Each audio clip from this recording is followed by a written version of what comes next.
Udah kan?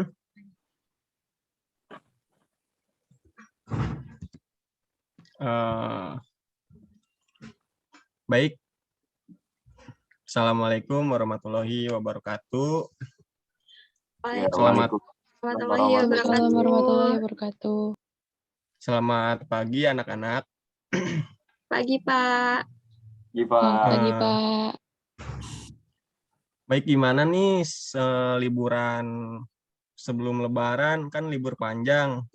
Kabarnya anak-anak semua gimana? Ada yang mudik atau tetap stay di kampung halamannya masing-masing gitu? Mungkin dari saya, Pak ya, kemarin dari saya itu alhamdulillah keluarga saya tahun ini itu mudik karena tahun lalu kan gak bisa mudik ya, dari arahan pemerintah juga, Pak. Ya karena akibat dari hal itu jadi ngebeludak kan ya, Pak ya, mudik tahun ini tuh. Tapi alhamdulillah saya mudik ke kampung halaman. Itu untuk Nopal sendiri kira-kira mudik kemana nih, Pak? Saya di Tasik, Pak. Iya, saya di Tasik ya? di Tasik, daerah Singaparna, Pak. Iya, baik-baik. Jadi ini sebelum ke pembelajaran, saya pengen nanya-nanya dulu ya ke kalian semua tentang liburan kemarin, liburan Idul Fitri. Jadi itu selain mudik, kalian kira-kira liburan kemana dulu nih sebelum menghadapi pembelajaran gitu yang akan datang? Izin menjawab, Pak. Saya healing ke Bandung, Pak. Oh, ke Bandung. Bandungnya kemana nih, Mega? Saya healing ke Lembang, Pak, daerah Lembang. 1 hari 4 tempat. 4 tempat 1 hari. Apakah itu tidak capek? Alhamdulillah tidak capek, Pak. Baik-baik. Untuk Oci sendiri nih, gimana nih Oci? Kalau kemarin sih saya liburan ke Puncak Bogor, Pak. Kebetulan waktu itu berangkatnya tuh malam-malam jadi nggak terlalu macet gitu, Pak. Tapi apesnya tuh kebagian hujan, Pak. Gitu. Waduh. Tapi di situ dalam liburan ataupun mudik ada keluh kesah dan pesan-kesan gitu ya dari setiap perjalanan gitu. Iya, Pak. Apalagi kalau liburannya sama Ayang, Pak. Itu udah beda cerita sih. Baik, ini langsung saja ya. Mungkin sebelum mulai pembelajaran, kegiatan pada hari ini, alangkah baiknya kita berdoa terlebih dahulu agar diberi kemudahan dan kelancaran. Untuk berdoa disilakan.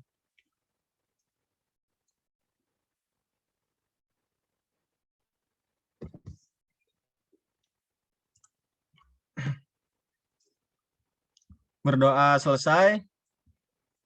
Sebelumnya, sebelum masuk ke pembelajaran, kalian bisa on cam terlebih dahulu agar Bapak memudahkan untuk melihat muka kalian masing-masing.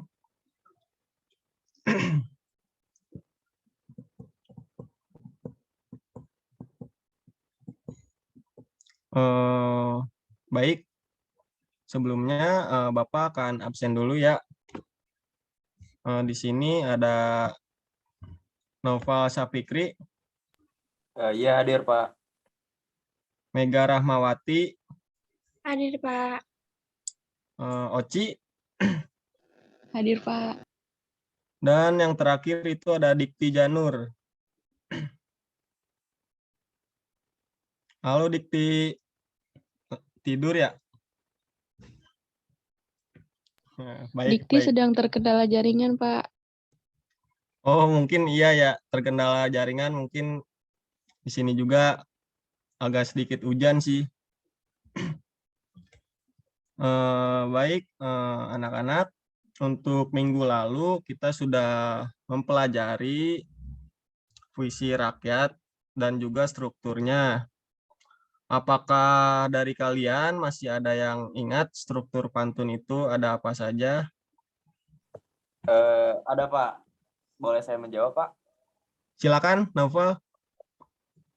Saya lihat di buku apa ya Pak? Soalnya rada-rada lupa saya mencatat. Gak apa-apa, Naufal. Ya, baik Pak, izin menjawab. Dalam struktur pantun itu terdapat 4 larik dan baris ya Pak. Dan 2 baris pertama disebut sampiran, 2 baris kedua disebut isi, dan rima yaitu A, B, A, B, A, B. Terdiri dari 8 sampai dengan 12 suku kata. Bagus sekali jawaban dari Naufal ini. Sudah benar dan lengkap.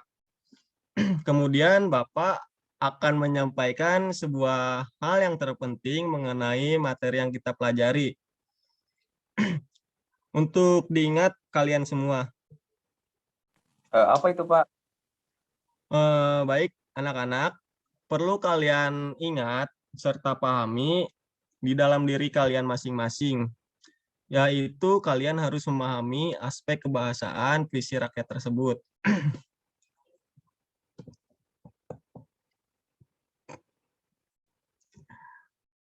Iya, anak-anak, seperti itu ya.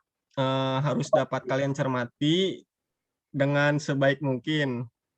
Baik, untuk selanjutnya, materi yang akan Bapak ambil adalah mempelajari pantun. Nah, pantun ini termasuk dari puisi rakyat. Ya, anak-anak. Menurut kalian sendiri, apa sih manfaat dari pantun yang Bapak pilihkan dalam kehidupan sehari-hari? Ada yang bisa menjawab?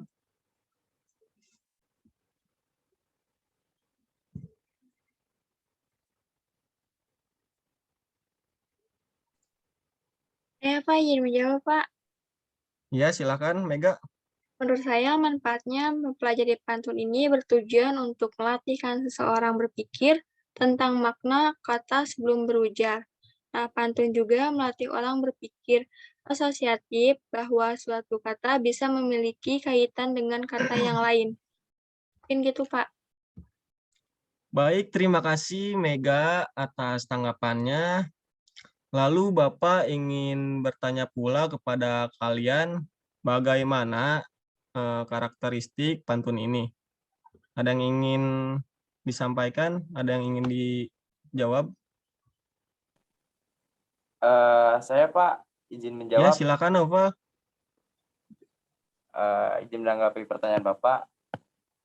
Jadi karakteristik puisi lama itu memiliki ciri khas yang kuat, ya, yaitu baitnya selalu terdiri atas 4 baris, dan baris kata-katanya pada pantun dikenal juga dengan sebutan larik, Pak. Setiap baris terdiri dari minimal 8 kata dan maksimal 12 kata. Ciri-ciri khas pantun yang mudah dikenal adalah pola. Mungkin itu Pak dari saya. Baik, terima kasih. Sangat mudah dimengerti tanggapan dari Naufal ini ya. Kemudian Bapak ingin bertanya kembali nih, seperti apa penggunaan bahasa dalam pantun? Ada yang ingin menjawab?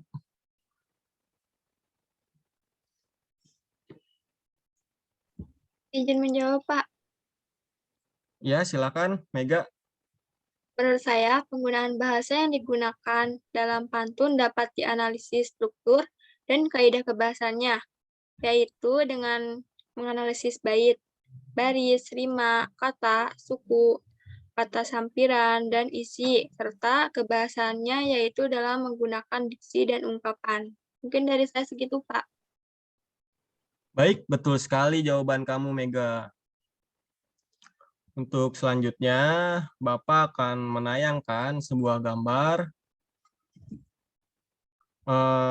Sebentar ya.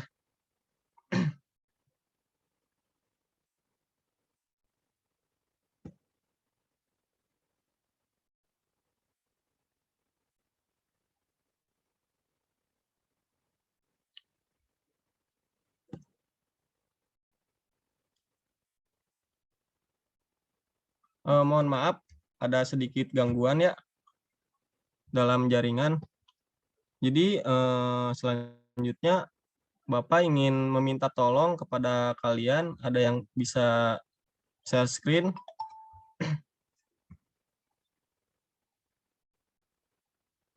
Maaf Pak, di saya itu share screen-nya udah ada Pak.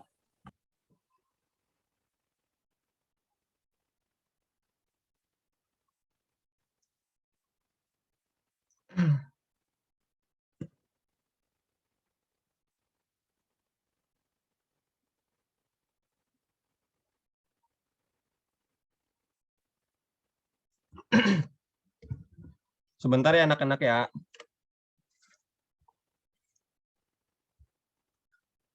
Baik, Pak.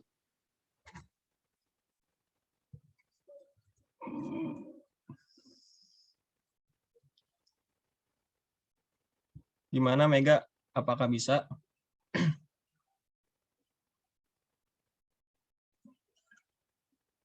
Soalnya dari Bapak ini nggak bisa share screen. Kelihatan nggak sih?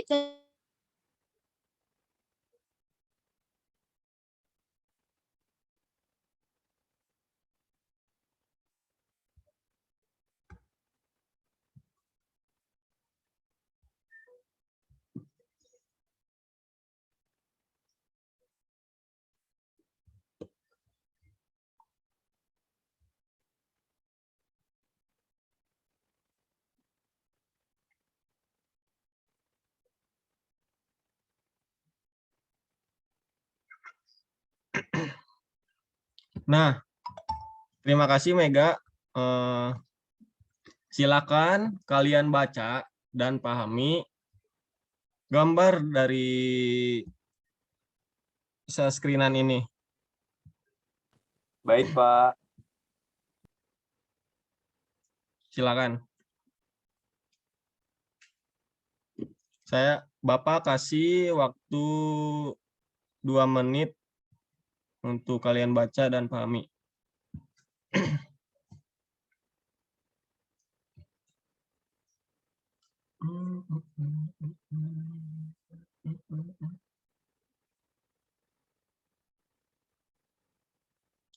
Bagaimana? Apakah sudah selesai membacanya?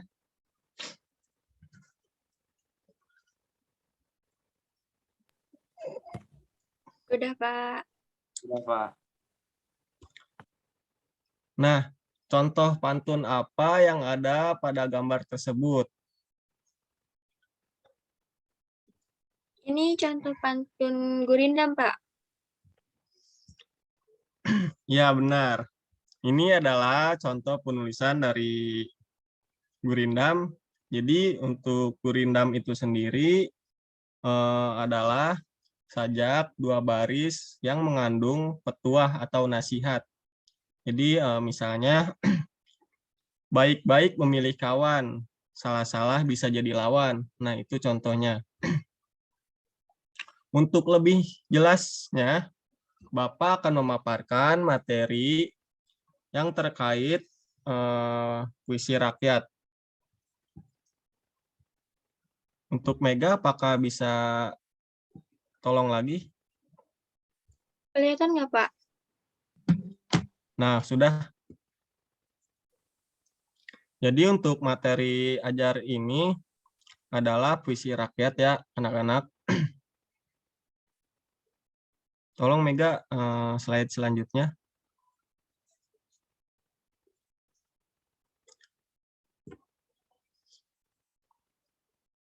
Nah, di sini ada tujuan pembelajaran. Jadi, siswa mampu menelaah struktur dan kebahasaan puisi rakyat, pantun, syair, dan bentuk puisi rakyat setempat yang dibaca dan didengar. Yang kedua, siswa mampu mengungkapkan gagasan, perasaan, pesan dalam bentuk puisi rakyat secara lisan dan tulis dengan memperhatikan struktur, rima, dan penggunaan bahasa. Nah, di sini puisi rakyat itu meliputi pantun, syair, dan gurindam. Lalu di sini struktur pantunnya itu terdapat 5 ya. Yang pertama itu terdapat 4 larik atau baris. Yang kedua yaitu 2 baris pertama disebut sampiran. Yang ketiga 2 baris terakhir disebut isi. Yang keempat rimanya itu ABAB. Dan yang terakhir terdiri atas 8 sampai dengan 12 suku kata.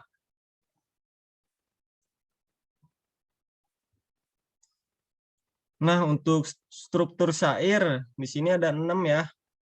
Yang pertama itu terdiri atas 4 larik, yang kedua seluruhnya berupa isi, yang ketiga berima AB-AB, dan yang keempat larik 1 berisi sapaan, yang kelima larik 2 dan 3 berupa kalimat perintah, dan yang terakhir larik 4 berupa akibat.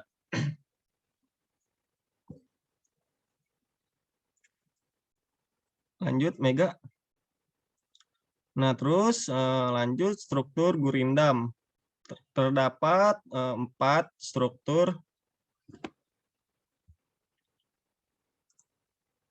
Yang pertama itu terdiri atas 2 larik, yang kedua seluruhnya berupa isi, yang ketiga berima AA, yang keempat berupa sebab akibat.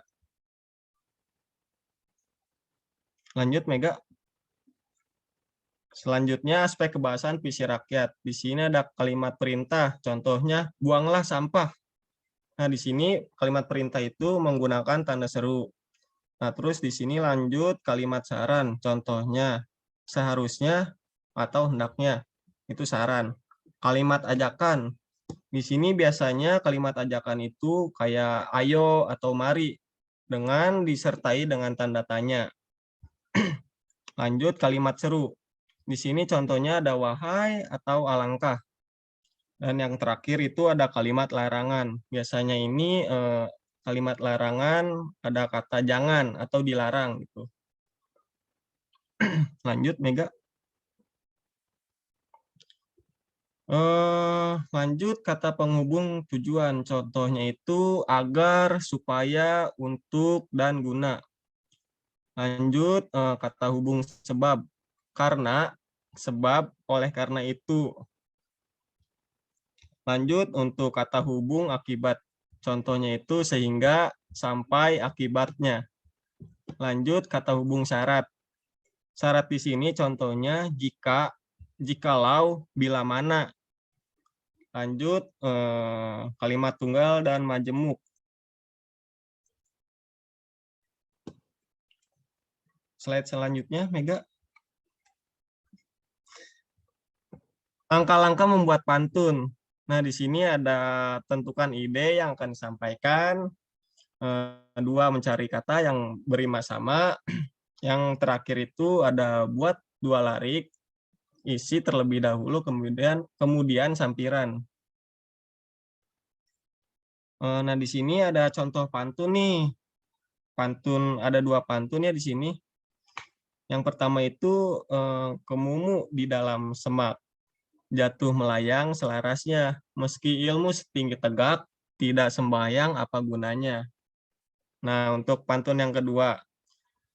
Rawamangun jalan berliku, penuh onak makanan badak, galak tersenyum rupa kakekku, melihat nenek duduk.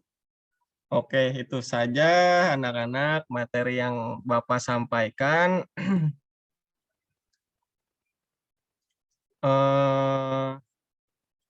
Apakah ada yang ingin ditanyakan mengenai puisi rakyat ini, semisal pantun, syair, ataupun gurindam?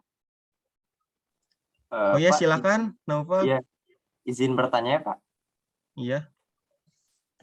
Saya ingin menanyakan tentang puisi dan gurindam. Apakah puisi dan gurindam itu berbeda? Lalu jika misalkan berbeda, apa yang membedakannya, Pak? Terima kasih. Ya, saya akan menjawab pertanyaan dari Naufal. Tentu saja beda.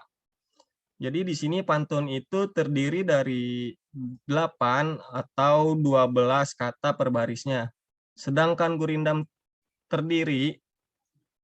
sedangkan gurindam itu sendiri terdiri dari 10 sampai 14 kata per barisnya. Baris sampiran pada pantun tidak perlu berhubungan dengan baris isinya, karena sampiran hanya berfungsi sebagai pengantar rima. Sedangkan pada gurindam, baris pertama dan kedua harus berkaitan sebab akibat. Baik, apakah ada yang ingin ditanyakan lagi?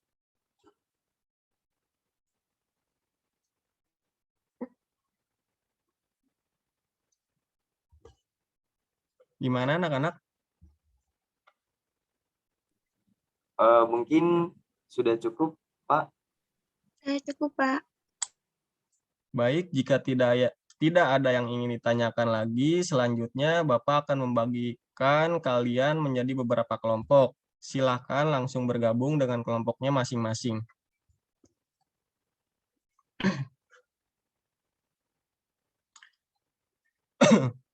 Untuk selanjutnya, kalian membuat sebuah pantun dan gurindam. Jika sudah selesai, langsung dikumpulkan. Baik, Pak. Baik, Pak. Baik anak-anak, sebelum kegiatan pembelajaran ini berakhir, coba sekarang Bapak meminta kalian untuk meresume apa saja sih yang telah kalian pahami pada kegiatan pembelajaran tentang materi puisi rakyat ini. Ada yang ingin mencoba?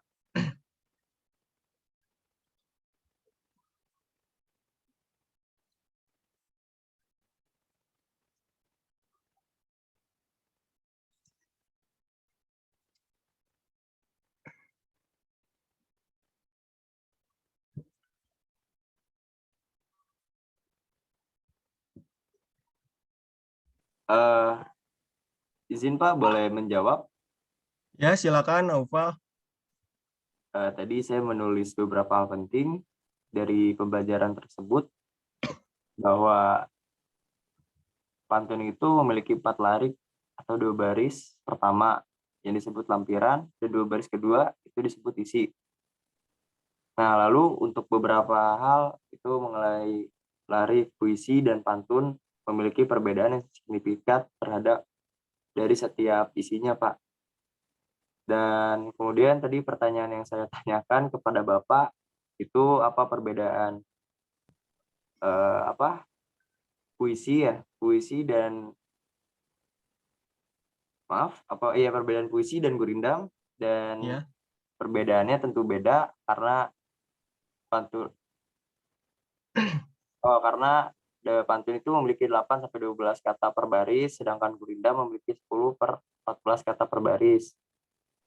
Nah, di situ memiliki perbedaan yang signifikan. Maaf Pak, tadi bukan puisi tapi pantun. Dan kedua itu saling berkaitan sebab dan akibat. Mungkin itu saja Pak yang tadi saya tangkap ketika pembelajaran berlangsung. Mohon maaf Baik. Ya, silakan Naufal. Ya, mohon maaf Pak jika selebihnya ada yang belum masuk ke saya gitu. Mohon maaf. Baik Novel, terima kasih atas jawabannya. Alhamdulillah berarti kalian sudah paham ya. Begini anak-anak, agar pemahaman kalian mengenai pembelajaran puisi rakyat yang telah kita pelajari tetap melekat, maka Bapak akan memberikan kalian pekerjaan rumah, yaitu mencatat kembali materi puisi rakyat yang telah Bapak sampaikan tadi. Nanti pekerjaan rumah kalian akan Bapak periksa. Nah, jadi kalian bisa mengirimkannya melalui WhatsApp Bapak. Oh iya, satu lagi ada yang ingin Bapak sampaikan, yaitu untuk puisi rakyat, tugasnya itu yang mendapatkan nilai yang terbaik, nantinya akan mendapatkan hadiah dari Bapak. Nah, itu hadiahnya itu rahasia. Asik tuh, Pak. Baik anak-anak, berhubung waktunya sudah habis, Bapak cukupkan sampai di sini. Terima kasih kepada semua yang sudah mengikuti kelas pada hari ini. Mari kita ucapkan Alhamdulillah bersama-sama. Alhamdulillahirrabbilalamin. Alhamdulillahirrahmanirrahim. Cukup sekian dari Bapak. Bapak minta maaf apabila ada kata-kata yang kurang mengenang ataupun menyinggung perasaan kalian. Semoga pembelajaran hari ini dapat bermanfaat bagi kita semua. Amin. Kalian semua tetap semangat dalam proses belajar. Bapak akhiri dengan salam. Wassalamualaikum warahmatullahi wabarakatuh. Waalaikumsalam Waalaikumsalam warahmatullahi wabarakatuh. warahmatullahi wabarakatuh. Terima kasih, Terima kasih, Pak. Pak. Ya, sama-sama.